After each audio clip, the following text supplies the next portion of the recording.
ए गप्पू के पापा सुनो तनी। हाँ हाँ बोला बोला का कहा तारू। अब बैंक और एटीएम में गईला के कोनो जरूरत नहीं खे। काहे हो? अब मार्केट में पेटीएम आ गइल बा, ओही से लेन देन करी। हाँ पेमेंट करी पेटीएम से, पेमेंट करी पेटीएम से। म्यूजिक है मैन ब्रदर्स।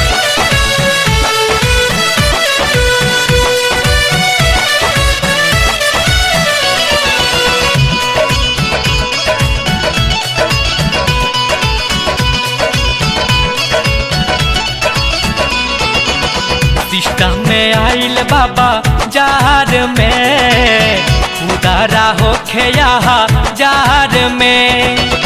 सिस्टम में आइल बाबा जार में, उदारा होखे यहाँ जार में। नाता तूर ली एटीएम से, पेमेंट करी पेटीएम से। नाता तूर ली एटीएम से, पेमेंट करी पेटीएम से। सिस्टम में आइल बाबा जार में, उदारा होखे यहाँ जार में। नाता तूर ली एटीएम से, पेमेंट करी पेटीएम से। नाता तूर ली एटीएम से, पेमेंट करी पेटीएम से।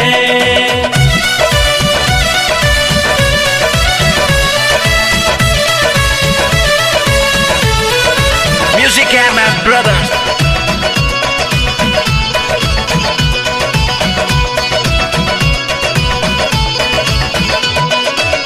ओरिजिनेट वाला राखी मोबाइल, ओही में बना ली एगो पेटीएम के फाइल। सुना तनी अब नया जमाना आ गइल बा पेमेंट लेवे देवे के। ओरिजिनेट वाला राखी मोबाइल, ओही में बना ली एगो पेटीएम के फाइल। तोहर जाई यादे हाथ में, राखी मोबाइल अपना हाथ में। काम करत रही सिस्टम से, पेमेंट करी पेटीएम से। नाता तूर ली एटीएम से, पेमेंट करी पेटीएम से।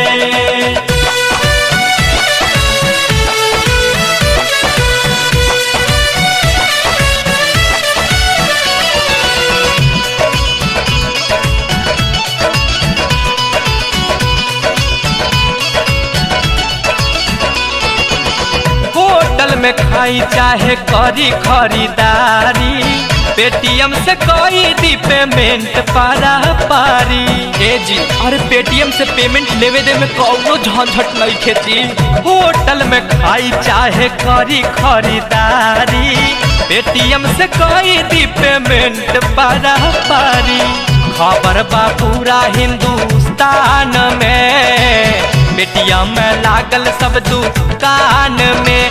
बड़े होके चाहे मीडियम से, पेमेंट करी पेटीएम से। नाता तूर ली एटीएम से, पेमेंट करी पेटीएम से।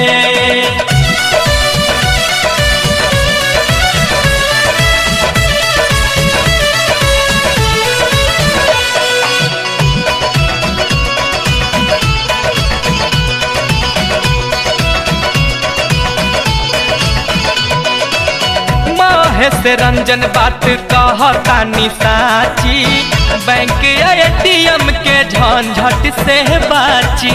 ए गप्पू के पापा अब लाइन लगावे तो कौनो जरूरत नहीं खे। महेश रंजन बात कहतानी साची, बैंक एटीएम के झंझट से बाची। पेटीएम के चारू ओरी हाला बा, एमे ना कवनो घोटाला बा। राय लेत रही एटीएम से, पेमेंट करी पेटीएम से। नाता तूर ली एटीएम से, पेमेंट करी पेटीएम से।